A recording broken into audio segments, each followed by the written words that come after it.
Hello, Dr. Ruckel here. Today we want to talk to you about the importance of salt in your diet.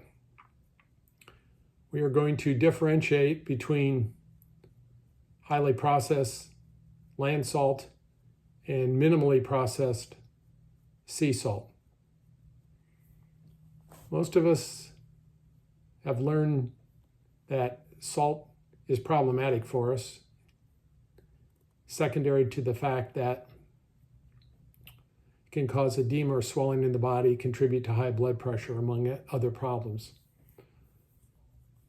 We really have to understand the difference between highly processed industrial salt and quality sea salts. So most of us were raised with industrial processed salt in the form of the little purple circular container with a girl with the umbrella on it. This is land salt that was dug out of mines, and excessive heating was used, bleaching agents were used, free-flowing agents were used. And the problem is that they took many of the trace inherent minerals in the salt and either processed them out or were lost in the processing nature, leaving us with 95 to 97% sodium chloride and minimal to no macro or trace minerals in the salt. There's two different kinds of salt that I utilize. This is an ongoing investigation, and what I'm presenting to you, as always, is my present knowledge on the situation. So we're going to start with pink Himalayan salt. Here's an example of that. We actually got that at Costco. So pink Himalayan salt was from oceans that were 200 to 250 million years ago during the Jurassic period from the Salt Range Mountains in Pakistan. One of the benefits of that era is there was no pollution of the ocean, no microplastics at that time. I would like to do some more research into the processing of the pink Himalayan salt. But in general, it's probably the one that I utilize more. But another one that I like very much is Celtic sea salt. Celtic sea salt comes from Brittany, France, and there's a long tradition of salt being processed in this area. There's organic salt farmers over there commissioned by the government, and the salt is in pristine bays, and it's dried only by the sun and the wind, and they have clay that is part of the formula. And so the clay, along with the sea salt, gives the coarse sea salt kind of a gray color.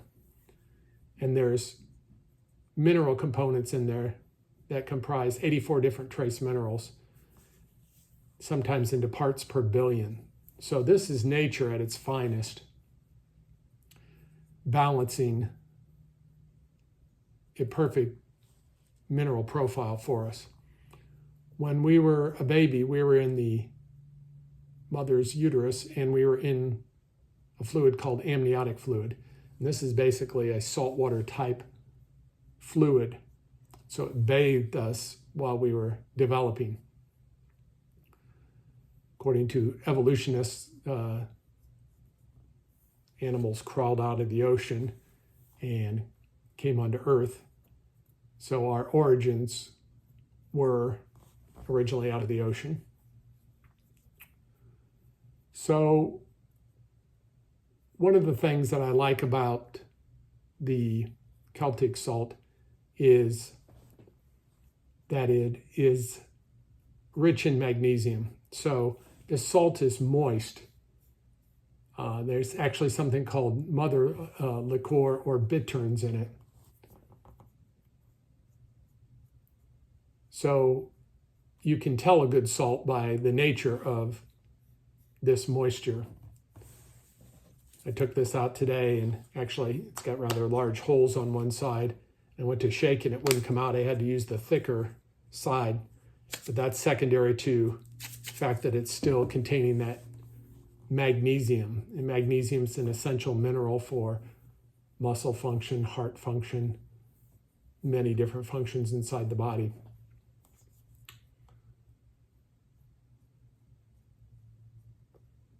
A high percentage of salt processed industrially is used in industrial processes, and we've been left over with about 7% being used for human consumption.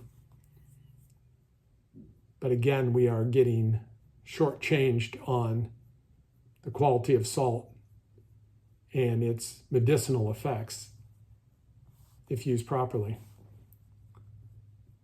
One of the problems that we're having in America right now is loss of topsoil and depleted fertility of the soil. This has led to mineral deficiencies in the body. Quality sea salt can help fill the gap in these mineral deficiencies. So, salt historically was used, among other things, to help preserve foods. So you could dry foods, you could salt foods. Salt has an antibacterial nature to it. So salted foods would preserve them and prevent them from going bad. The word salary, as in I'm paid a salary, get so much money per week, is actually derived from the word salt, because people were once upon a time actually paid in salt. That's how valuable it was. There's certain phrases out there that are old-time phrases, but give us an idea on salt and its historical use. And some of those are, he's not worth his salt, or he is salt of the earth, indicating he's a solid citizen or person. Napoleon, on his travels and conquests around the world, actually took salt salinators with him. So his troops always had a ready source of salt. There's actually a history of the rise and fall of civilizations secondary to flooding. When there was more flooding that occurred, the water went down and took out what were historical areas where they would process salt. And the less salt tending to be a drop in civilization and creative endeavors. Most people don't know this, but within a few votes of Parliament of the Founding Fathers, they almost used the Celtic method of salt preservation, dried only by the sun and the wind. But secondary to cloud cover on the East Coast of America, the Dutch method of boiling won out. Be curious if it had been reversed and what areas they would have chosen on the eastern coast to process salt. There's various books out there one can read. Here's one, Sea Salt's Hidden Powers. This one I've had for a while. So again, you can usually find books if one searches enough. I don't claim to know if it's in modern production or print or not. Animals instinctively understand the need for salt. So you think of deer going for a salt lick, or animals seeking out natural salt licks for the mineral content. In order to hydrate the body, it requires more than just water. You need salt. If you go into a hospital, they are frequently going to hook you up with an IV solution, which is really water, sugar, and salt. So, to restore electrolyte balance into your body. In order to get proper digestion in the body, the chloride ions from sodium chloride break off and help form hydrochloric acid. So quality salt aids in digestion. Also, in order to maintain proper fluid balance inside the body, we need quality salt. So basic physiology. There's a book called Guyton's Physiology when I went to school, and talks about sodium and potassium pumps necessary to keep osmotic balance in the cell between the intracellular and extracellular fluids. So salt plays a role. When one is cooking, it's a good idea to put salt in with your grains. It'll help process them, it'll help break them down, pre-digest them.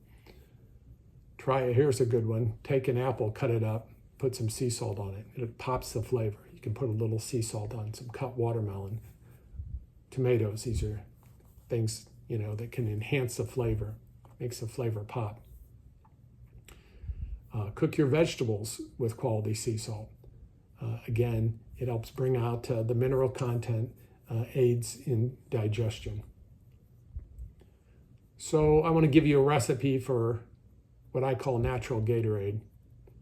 So what you do is you take 1 quart of purified or spring water, like reverse osmosis or spring water, take an 1/8 to 1/4 teaspoon of Celtic or pink Himalayan salt, and add in the juice of 1 lemon and 1 lime.